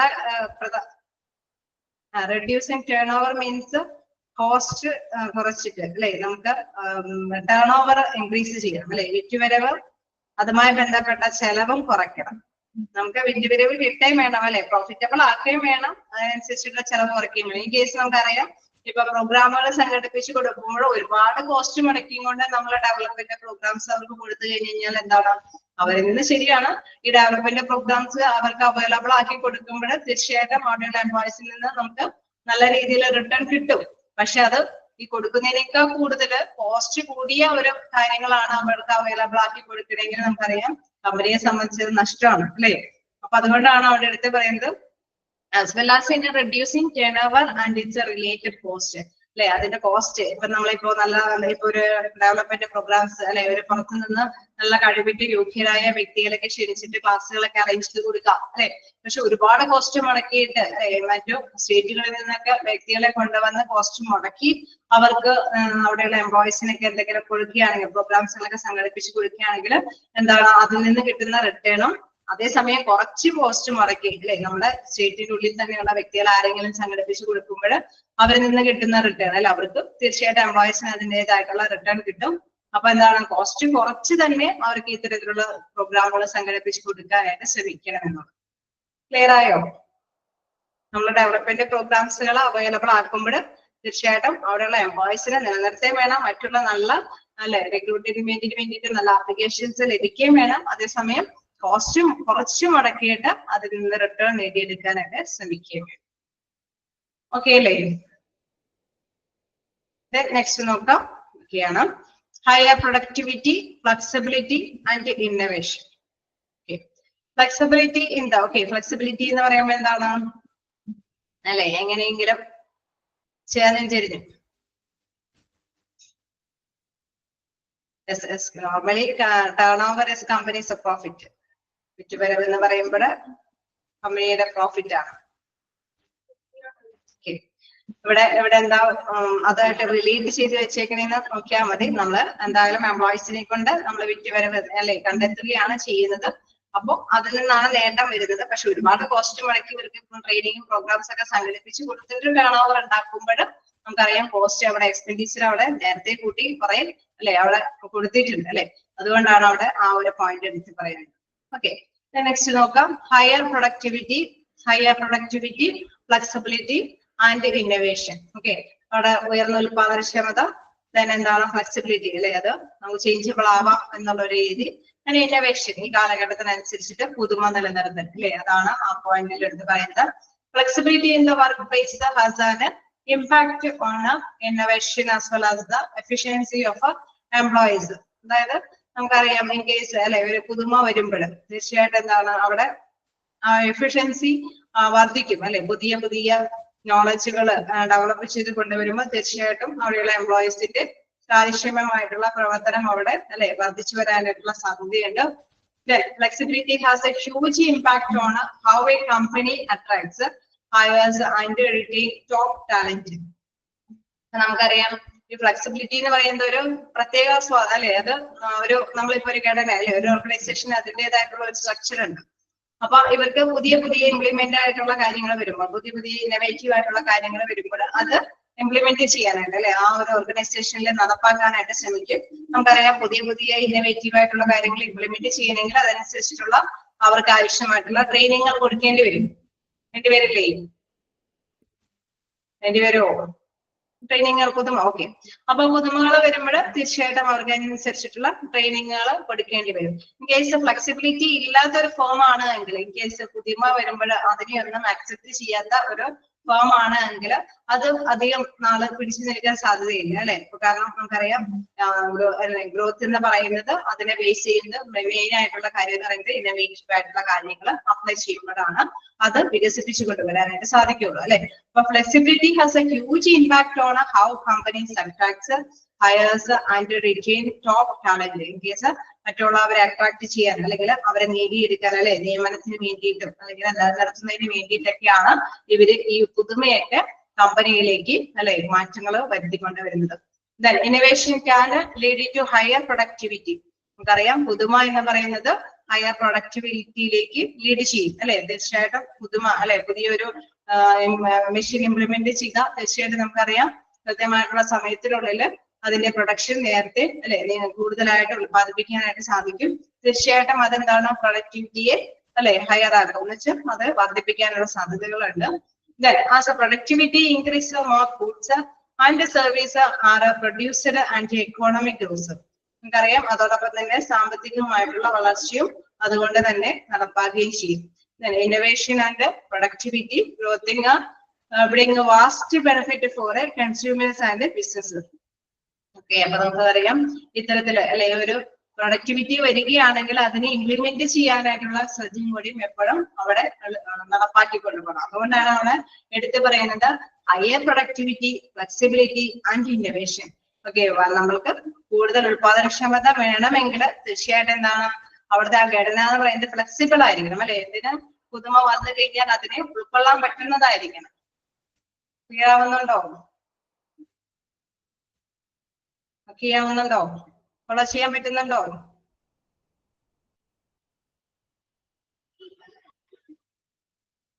ഓക്കെ, അപ്പൊ ഹയർ പ്രൊഡക്ടിവിറ്റി എന്ന് പറയുമ്പോൾ എന്താണ്, എന്തായാലും ഫ്ലെക്സിബിൾ ആയിരിക്കണം അല്ലെ. അവിടുത്തെ സ്ട്രക്ചർ എന്ന് പറയുന്നത് ഫ്ലെക്സിബിൾ സ്ട്രക്ചർ ആയിരിക്കണം. ഇന്നോവേറ്റീവ് ആയിട്ടുള്ള കാര്യങ്ങൾ വരുമ്പോൾ അത് ഇംപ്ലിമെന്റ് ചെയ്യാൻ പറ്റുന്ന സ്ട്രക്ചർ ആയിരിക്കണം. എന്ത് പ്രൊഡക്ടിവിറ്റി അല്ലെ, ഹയർ പ്രൊഡക്ടിവിറ്റി ഉണ്ടാവാൻ പറ്റുന്ന ഒരു പ്രധാനപ്പെട്ട കാര്യം എന്ന് പറയുന്നത്. ഒരു ഓർഗനൈസേഷൻ ഹയർ പ്രൊഡക്ടിവിറ്റി നേടണമെങ്കിൽ മസ്റ്റ് ആയിട്ടും ഫ്ലെക്സിബിൾ ആയിട്ടുള്ള ഒരു സ്ട്രക്ചർ ആയിരിക്കണം. ഫ്ലെക്സിബിൾ ആയിട്ടുള്ള സ്ട്രക്ചർ ആയിരിക്കണം എന്ന് പറയുന്നത് എന്താണ്, ഇന്നോവേറ്റീവ് ആയിട്ടുള്ള കാര്യങ്ങൾ അല്ലെ, പുതുമയുള്ള കാര്യങ്ങളെല്ലാം ഇംപ്ലിമെന്റ് ചെയ്യാനായിട്ട് പറ്റിയിരിക്കണം. ഓക്കെ, ക്ലിയർ ആണോ? ഇങ്ങനെ ഇന്നോവേറ്റീവ് ആയിട്ടുള്ള കാര്യങ്ങൾ ഇംപ്ലിമെന്റ് ചെയ്യുമ്പോൾ നമുക്കറിയാം, ഓക്കെ, ഇന്നോവേറ്റീവ് ആയിട്ടുള്ള കാര്യങ്ങൾ ഇംപ്ലിമെന്റ് ചെയ്യുമ്പോൾ എന്താണ് പ്രൊഡക്ടിവിറ്റി ഗ്രോത്ത് ചെയ്യും, പ്രൊഡക്ടിവിറ്റി വർദ്ധിക്കും. അങ്ങനെ പ്രൊഡക്ടിവിറ്റി വർദ്ധിച്ചു കഴിഞ്ഞാൽ എന്താ പ്രത്യേകത, എക്കണോമിക്കലായിട്ട് അല്ലെ ആ ഒരു ഫേമിന് ഡെവലപ്പ് ചെയ്യാനായിട്ട് സാധിക്കും. അത് സാമ്പത്തികമായിട്ട് പുരോഗതി നേടിയെടുക്കാനായിട്ട് ആ ഒരു ഫേമിന് സാധിക്കുകയും ചെയ്യും അല്ലെ. ഇതിന്റെ ബെനഫിറ്റ് നമുക്കറിയാം അവിടെയുള്ള ഉപഭോക്താക്കൾക്കും, അതായത് അവിടെയുള്ള എംപ്ലോയീസിനും നമുക്കറിയാം ഡെവലപ്പ് അല്ലെ. ഇൻ കേസ് എക്കോണമി വർദ്ധിക്കുന്ന അനുസരിച്ചിട്ട് പ്രോഫിറ്റ് അല്ലെ ആ ഒരു ഓർഗനൈസേഷൻ നേടിയെടുക്കാൻ സാധിക്കും. അങ്ങനെ പ്രോഫിറ്റബിൾ ആകുമ്പോൾ അതിന്റെ ഗുണം ആർക്കും കിട്ടും, അവിടെയുള്ള എംപ്ലോയീസിനും കിട്ടും അല്ലെ, അവിടെയുള്ള ബിസിനസ് കിട്ടും, എംപ്ലോയർ ആയിട്ടുള്ള ബിസിനസ് ഫേമിനും കിട്ടും, ദെൻ എംപ്ലോയീസ് ആയിട്ടുള്ള കൺസ്യൂമേഴ്സിനും കിട്ടും. കിട്ടില്ലേ? ആ ഒരു ബേസിക് ലാംഗ്വേജിൽ എടുക്കുക. അത് പ്രൊഡക്ടിവിറ്റി അത് ഡെവലപ്പ് ചെയ്യുമ്പോൾ ആ സ്ഥാപനമാണെങ്കിൽ ഓക്കെ സ്ഥാപനത്തിനും അതേമാതിരി തന്നെ അവിടെയുള്ള വർക്കേഴ്സിനും അതിന്റെ ഗുണം നേടിയെടുക്കാനായിട്ട് സാധിക്കുന്നുള്ളത്. ഓക്കെ, നെക്സ്റ്റ് നമുക്ക് നോക്കാം അക്കംപ്ലിഷ് ഓർഗനൈസേഷൻ ഒബ്ജക്റ്റീവ്സ്. എന്താണ് ഓർഗനൈസേഷന്റെ ഒബ്ജക്റ്റീവ്സിനെ പറയുന്നത്? സംഘടനാ ലക്ഷ്യങ്ങൾ കൈവരിക്കുക അല്ലെ. accomplish organization objectives. Organization goals are strategic objectives that companies management establishes to outline expected outcome and guide employees effort. നമുക്കറിയാം ഒരു ഓർഗനൈസേഷൻ ആണെങ്കിൽ അതിന് അതിൻ്റെതായിട്ടുള്ള ഒരു ലക്ഷ്യമുണ്ട്. ഒരു ബിസിനസ് അല്ലെ ഫോം തുടങ്ങുമ്പോൾ ഒരു മെയിൻ എയിം വെച്ചിട്ടായിരിക്കും ഏതൊരു ബിസിനസ് ഫേം സ്റ്റാർട്ട് ചെയ്യുന്നത് അല്ലെ. അപ്പൊ അവിടെ കമ്പനി എന്താണ്, അവിടെ നിശ്ചിത ലക്ഷ്യം സ്ഥാപിച്ചുകൊണ്ട് തന്നെയാണ് ആ ഒരു ഫേം ഡെവലപ്പ് ചെയ്ത് കൊണ്ടുവരുന്നത്. ദെൻ എന്താ പറയുന്നത്, നമുക്കറിയാം അവിടെയുള്ള എംപ്ലോയീസിനൊക്കെ എന്താണ് ആ ഒരു കേട്ടില്ലേ അല്ലെ, ആ ഒരു എയിം ആ ഒരു ലക്ഷ്യം നേടിയെടുക്കാൻ വേണ്ടിയിട്ടായിരിക്കും നയിച്ചുകൊണ്ട് പോകുന്നത് അല്ലെ. ആ ഒരു ലക്ഷ്യം എന്താണോ ആ ലക്ഷ്യം നേടിയെടുക്കാനായിരിക്കും അവിടെയുള്ള എംപ്ലോയീസിനൊക്കെ അല്ലെ, അവിടെയുള്ള എംപ്ലോയീസിനെ കൊണ്ടൊക്കെ അവരെ കൊണ്ട് തന്നെ മോട്ടിവേറ്റ് ചെയ്ത് ആ ഒരു ലക്ഷ്യം നേടിയെടുക്കാനായിട്ട് അവരെ കൊണ്ട് കൂടുതൽ എഫേർട്ട് എടുത്ത് അല്ലെ അവരുടെ കാര്യക്ഷമമായിട്ട് തന്നെ പ്രവർത്തിച്ചിട്ടായിരിക്കും ആ ഒരു ലക്ഷ്യം നേടിയെടുക്കാനായിട്ട് ശ്രമിക്കുന്നത്. ഓക്കെ, അപ്പൊ തീർച്ചയായിട്ടും എന്താണ് ജീവനക്കാരെയും കൂടി മുൻനിർത്തിക്കൊണ്ട് തന്നെയായിരിക്കും അവര് അല്ലെ ഇത്രയും നമുക്കറിയാം ഒരു ഫേം സ്റ്റാർട്ട് ചെയ്യുമ്പോൾ അവര് ഫണ്ട് ഇറക്കുമ്പോൾ പ്രധാനമായിട്ടും മെയിൻ ആയിട്ടുള്ള ലക്ഷ്യങ്ങൾ ഉണ്ടായിരിക്കും. എക്സ്പെക്റ്റഡ് ആയിട്ടുള്ള ഔട്ട്കംസ് അല്ലെ അവര് തീർച്ചയായിട്ടും ഓരോ ഔട്ട്കംസ് പ്രതീക്ഷിക്കുന്നുണ്ട്. ആൻഡ് ഗൈഡ്സ് എംപ്ലോയീസ് എഫേർട്ട്, അതിലേക്കാണ് അവിടെയുള്ള എംപ്ലോയീസിന്റെ എഫേർട്ടുകളൊക്കെ നയിക്കുന്നത്. ഓക്കെ, ക്ലിയർ അല്ലേ? ഇനി അതുമായി ബന്ധപ്പെട്ടുള്ള ഒരു ഫോളോ അപ്പ് ആണ് വരുന്നത്. അപ്പൊ ഇതുവരെയുള്ള 4 പോയിന്റ് ഒക്കെയാണോ?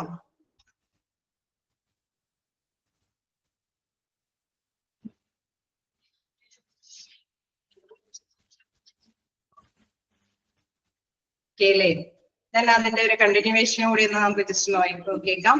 അതായത് there are 2 main types of organization goals. നമ്മൾ പറഞ്ഞു ഒരു ഓർഗനൈസേഷൻ സ്റ്റാർട്ട് ചെയ്യുമ്പോൾ അതിന് അതിൻ്റെതായിട്ടുള്ള ഒരു ലക്ഷ്യം വെച്ചുകൊണ്ട് തന്നെയായിരിക്കും ആ ഓർഗനൈസേഷൻ സ്റ്റാർട്ട് ചെയ്യുന്നത്. അതിന് പ്രധാനമായിട്ടുള്ള 2 തരത്തിലുള്ള ഗോൾസുകളാണ് ഉള്ളത്. First one official and second one operative. Okay, official ഗോളും ഉണ്ട്, ഓപ്പറേറ്റീവ് ആയിട്ടുള്ള ഗോളും ഉണ്ട്. അതായത് ഒഫീഷ്യൽ എന്ന് പറയുമ്പോൾ എന്താണ്, ഔദ്യോഗികമായിട്ടുള്ള ഒരു ഗോൾ അല്ലെ. അതായത് ഒരു ആഗ്രഹം ഉണ്ടാവും അല്ലെ, അവർക്ക് objectives that an organisation seeks to accomplish. അവരൊരു ആഗ്രഹം ഉണ്ടാവും, ഇന്നൊരു ലക്ഷ്യം നേടിയെടുക്കണം അല്ലെ. അങ്ങനെ ഒരു പ്രധാനപ്പെട്ട ഒരു ലക്ഷ്യം, അതാണ് ഒഫീഷ്യൽ ഗോൾ എന്ന് പറയുന്നത്. അതായത് സാധാരണ രീതിയിൽ ആഗ്രഹിക്കുന്ന ഒരു ലക്ഷ്യം. Okay, objectives that an organisation seeks to accomplish. then എന്താണ് അവന് ആവശ്യമായിട്ടുള്ള ഈ ഒരു ഓപ്പറേറ്റീവ് എന്ന് പറയുമ്പോൾ എന്താണ്, ഈ ഒരു ലക്ഷ്യം നേടിയെടുക്കാനായിട്ടുള്ള ഒരു ഓപ്പറേഷൻ വേണം അല്ലെ, അവിടെ ഒരു പ്രവർത്തനം വേണം. ഇതിന്റെ പേരില്ലേ ഒരു സ്ഥാപനത്തിന് പണ്ടിറക്കി നമ്മള് മിഷനറി ഒക്കെ കൊണ്ട് സ്ഥാപിച്ചു. അങ്ങനെ കുറെ കാര്യങ്ങളൊക്കെ ആലോചിച്ചിട്ടാണ് ഒരു സ്ഥാപനം സ്റ്റാർട്ട് ചെയ്യുന്നത്. ഇനി ഈ സ്ഥാപനം സ്റ്റാർട്ട് ചെയ്തതിനു ശേഷം പിന്നെ അവിടെ എന്താണ് വേണ്ടത്, പ്രവർത്തനം വേണം അല്ലെ, ആക്ടിവിറ്റി വേണം. അതാണ് ഓപ്പറേറ്റീവ് എന്ന് പറയുന്നത്. നമുക്കറിയാം അവിടെ ഓപ്പറേറ്റീവ് എന്ന് പറഞ്ഞ പ്രവർത്തനം നടപ്പാക്കുന്നത് തീർച്ചയായിട്ടും അവിടെ ആരായിരിക്കും, ഏത് റിസോഴ്സ് ആയിരിക്കും. മെഷീൻ കൊണ്ട് സ്ഥാപിക്കുന്നുണ്ട്, ഫണ്ട് ഇറക്കിയിട്ടുണ്ട്, ബിൽഡിംഗ് ഒക്കെ പണിതിട്ടുണ്ട്, എല്ലാ സംഭവങ്ങളൊക്കെ സെറ്റപ്പ് ആണ്. പിന്നെ ഓപ്പറേറ്റീവ് എന്നുള്ള ഒരു പ്രവർത്തന ഘടകം സാധ്യമാക്കുന്നത് ആരായിരിക്കും?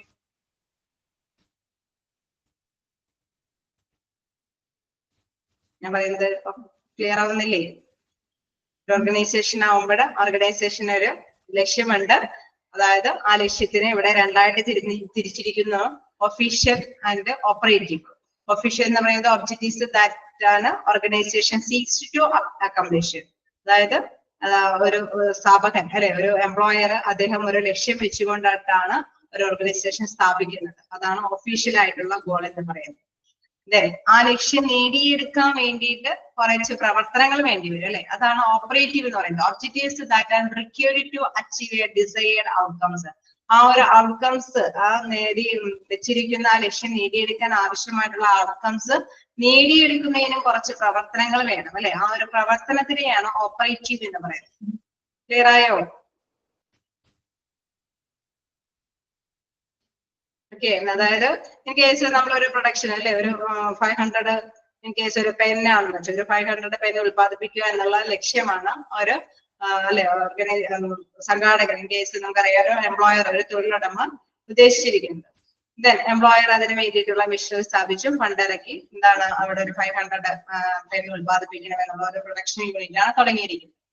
എന്താണ് ഈ ഡിസൈർഡ് ഔട്ട്കംസ് ചെയ്യുന്നതിന് അല്ലെ, നേടിയെടുക്കുന്നതിന് കുറെ ആവശ്യങ്ങൾ നിറവേറ്റേണ്ടതുണ്ട്. ഈ മെഷീൻ ഓപ്പറേറ്റ് ചെയ്യേണ്ടതുണ്ട് അല്ലെ. ആ മെഷീന് ആവശ്യമായിട്ടുള്ള അസംസ്കൃത വസ്തുക്കൾ അവിടെ കൃത്യമായിട്ട് അവൈലബിൾ ആക്കി ആ മെഷീനിലേക്ക് അത് കൃത്യമായിട്ട് തന്നെ പ്രൊഡ്യൂസ് ചെയ്ത് ഔട്ട്കംസ് ആയിട്ടുള്ള 500 പേരെ നമുക്ക് ലഭ്യമാക്കണം. അപ്പൊ അവിടെ പ്രവർത്തന ഘടകമായിട്ടുള്ള ഓപ്പറേറ്റീവ് ആയിട്ടുള്ള ലക്ഷ്യങ്ങളും അവിടെയുണ്ട്. ഓക്കെ, ക്ലിയർ ആയോ? ക്ലിയറോ?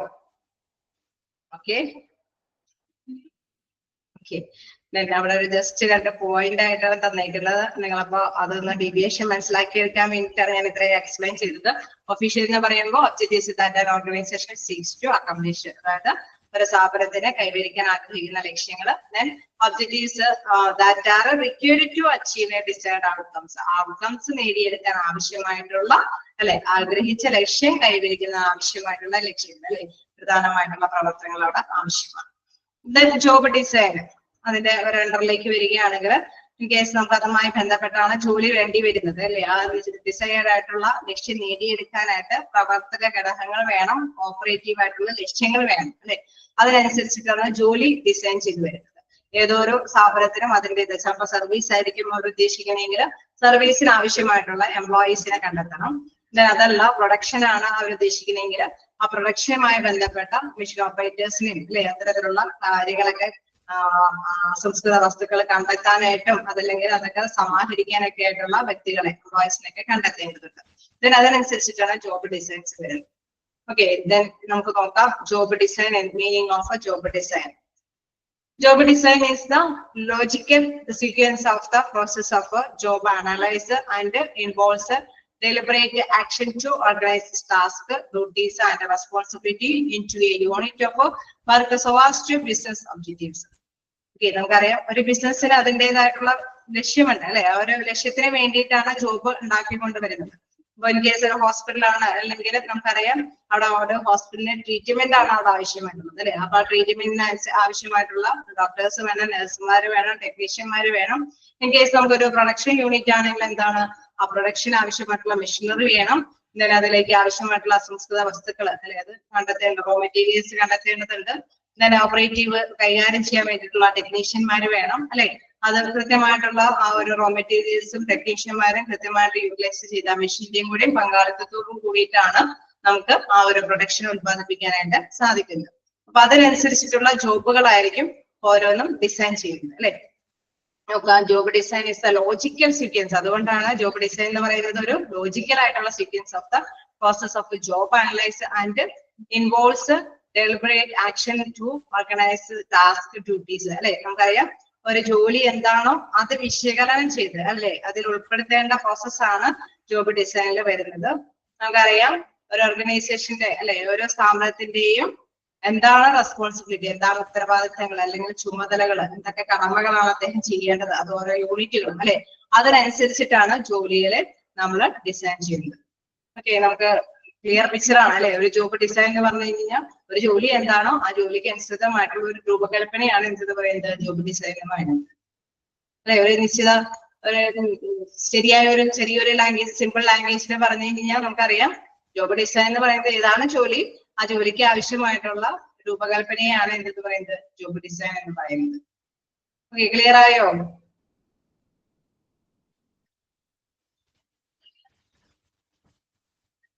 ഓക്കെ, അതൊരു യുക്തിപൂർവമായിട്ടുള്ള പ്രവർത്തനം തന്നെയാണ്. വിശകലനം ചെയ്തിട്ട് അതിനനുസരിച്ചിട്ടുള്ള അല്ലെ അതിനനുസരിച്ചിട്ടുള്ള വ്യക്തികളെ കണ്ടെത്തുന്ന ഒരു യുക്തിപൂർവമായിട്ടുള്ള ഒരു പ്രവർത്തനമാണ്. എന്താണോ ജോലി ആ ജോലിക്ക് അനുസരിച്ചിട്ടുള്ള അല്ലെ ബോധപൂർവമായിട്ടുള്ള പ്രവർത്തനങ്ങളെ അല്ലെങ്കിൽ യുക്തിപരമായിട്ട് തന്നെ നിർണ്ണയിക്കുന്ന ഒരു പ്രവർത്തനമാണ് എന്ന് പറയുന്നത് ജോബ് ഡിസൈൻ എന്ന് പറയുന്നത്.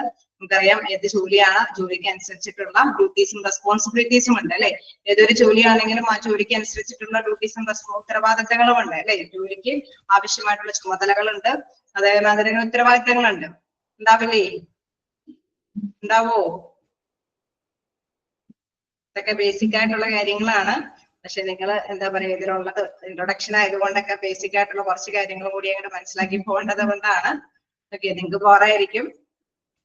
ഓക്കെ, എനിവേ നമ്മൾ അത് ആ ഒരു ടോപ്പിക്കും അതിൽ അവസാനിക്കുകയാണ്.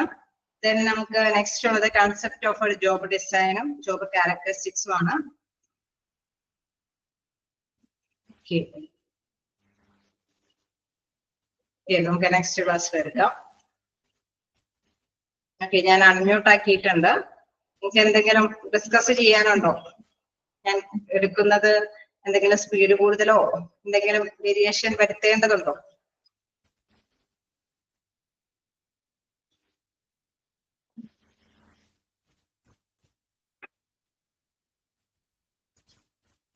സ്പീഡ് കൂടുന്നുണ്ടോ? ഹലോ, ഞാൻ അൺമ്യൂട്ട് ആക്കിയിട്ടുണ്ട് കേട്ടോ. എന്തെങ്കിലും അഭിപ്രായങ്ങൾ ഉണ്ടെങ്കിൽ പറയാനാണ്. കുറച്ച് സമയം കൂടി ഉണ്ട്. സ്പീഡ് ഒന്നും കൂടുന്നില്ല. ഓക്കെ ആണോ? ക്ലിയർ ആയി പോകുന്നുണ്ടോ നിങ്ങൾക്ക്?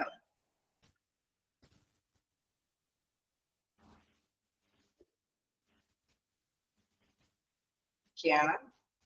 ഓക്കെ, നമുക്ക് ചെറിയ ടോപ്പിക്കുകളായതുകൊണ്ടാണ് ഇനി അടുത്ത ചാപ്റ്റർ എന്നൊക്കെ പറയുമ്പോൾ ഇച്ചിരി കൂടി നിങ്ങൾക്ക് എന്താ പറയാ കുറെ പഠിക്കാനുള്ള ടോപ്പിക്കുകളുണ്ട്. ഇൻട്രൊഡക്ഷൻ എന്ന് പറയുന്നത് ബേസിക് നോളജ് ആണല്ലോ. ഒരു ജോലിയെ കുറിച്ചിട്ടുള്ള ഡിസൈൻ അല്ലെ ജോലി ഈ ഒരു HR കാര്യങ്ങളെ കുറിച്ചിട്ടൊക്കെ ജസ്റ്റ് ഒരു ഇതാണ്. അതുകൊണ്ട് തന്നെയാണ് അവിടെ ഒഫീഷ്യൽ ഓപ്പറേറ്റ് ചെയ്യുന്നൊക്കെ പറഞ്ഞുകൊണ്ടുള്ള രീതിയിലൊക്കെ ഇതുകൾ വരുന്നത്. ഹലോ, ഓക്കെ പറഞ്ഞോളൂ. ഇല്ല കുഴപ്പമില്ല. പക്ഷെ എല്ലാം ഇത് കറങ്ങി തിരിഞ്ഞ് ഒരിടത്ത് തന്നെ എത്തുന്ന പോലെ എല്ലാം ഫുള്ളെല്ലാം വലിച്ചിട്ട് എല്ലാ പോയിന്റ്സും ഒരു സിമിലാരിറ്റി പോലെ അത് തന്നെയല്ലേ ഇത് പറഞ്ഞത് എന്നുള്ളൊരു അതാണ് നമുക്കും ഒരു പോയിന്റ് വൈസ് കേൾക്കുമ്പോൾ അതാണ് ഒരു ഇത് തോന്നുന്നതാണ്. കാരണം നമുക്ക് അറിയാവുന്ന ഒരു ടോപ്പിക്കാണ്. അതുകൊണ്ട് തന്നെ നമുക്ക് അതിലേക്ക് എല്ലാവർക്കും ഉൾക്കൊള്ളുന്നുണ്ടോ എന്നുള്ള ഒരു സ്ട്രക്ചറിലേക്കാണ് വീണ്ടും വീണ്ടും പറയുന്നത്. അങ്ങനെ ഒരു ഇത് വരുന്നുള്ളു. അപ്പൊ വീണ്ടും പിന്നെ ബാക്ക് പോയി അതല്ലേ ഇത് പറഞ്ഞെന്നുള്ളൊരു റൗണ്ട് അപ്പ് ചെയ്യേണ്ടി വരുന്നു. അത്രേ ഉള്ളൂ. കുഴപ്പമില്ല. എനിവേ നമുക്ക് കുറച്ചും കൂടി എനിക്ക് തോന്നുന്നു നിങ്ങൾ ഓക്കെയാണ്. അപ്പൊ എനിക്ക് തോന്നുന്നു വീണ്ടും പറയേണ്ട ആവശ്യകത ഇല്ല. ജസ്റ്റ് ഒരു അല്ലെ മീനിങ്ങിലേക്ക് എത്തിച്ചാൽ മതി എന്ന് എനിക്ക് തോന്നണം. അപ്പൊ എന്റെ ചാപ്റ്റേഴ്സും കവർ ചെയ്ത് പോകണം. ഓക്കെ, അപ്പൊ നമുക്ക് നെക്സ്റ്റ് ക്ലാസ് തുടങ്ങി ജസ്റ്റ് അല്ലെ ആ ഒരു ഇതിലേക്ക്. ഓക്കെ, ഇമ്പോർട്ടൻസ് പോയിന്റ്സ് കൂടി അണ്ടർലൈൻ ചെയ്ത് പോകാനായിരിക്കും നിങ്ങൾക്ക് താല്പര്യം. ഓക്കെ, ഞാൻ മോക്ക് ടെസ്റ്റിൽ ഉൾപ്പെടുത്തുന്നുണ്ട് ക്വസ്റ്റ്യൻസ്.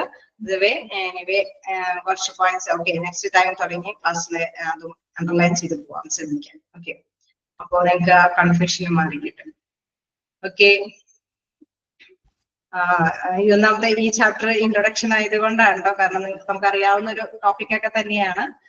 പക്ഷെ കുറച്ച് ഇലാബറേറ്റ് ആയിട്ട് വിവരിച്ചിട്ടുണ്ട്. എനിക്ക് നിങ്ങൾ ക്യാച്ച് ചെയ്തിട്ടുണ്ടോ ഇല്ലയോ എന്നുള്ളൊരു കണ്ടീഷനിലാണ് ഇടയ്ക്കിടയ്ക്ക് വീണ്ടും റിപ്പീറ്റ് ചെയ്തത് തന്നെ പറഞ്ഞുകൊണ്ടിരിക്കുന്നത്. ഓക്കെ, എനിവേ നമുക്ക് നെക്സ്റ്റ് ക്ലാസ്സിൽ കുറച്ചും കൂടി അല്ലെ ബ്രീഫ് ആയിട്ട് പറയാം. എന്താണ് അണ്ടർലൈൻ ചെയ്ത പോയിന്റ്സുകൾ പോവാം. ഓക്കെ, അപ്പൊ നമുക്ക് സ്മൂത്ത് ആയിട്ട് തന്നെ ക്ലാസ് മൂവ് ചെയ്യാനായിട്ട് സാധിക്കും.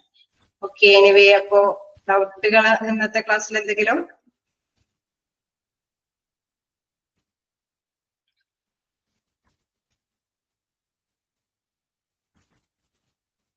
എന്തെങ്കിലും ഡൗട്ടുകളുണ്ടോ? ഇല്ല. ഓക്കെ, അപ്പൊ നമുക്ക് നെക്സ്റ്റ് ക്ലാസ്സിൽ കാണാം. Thank you. Thank you ma'am.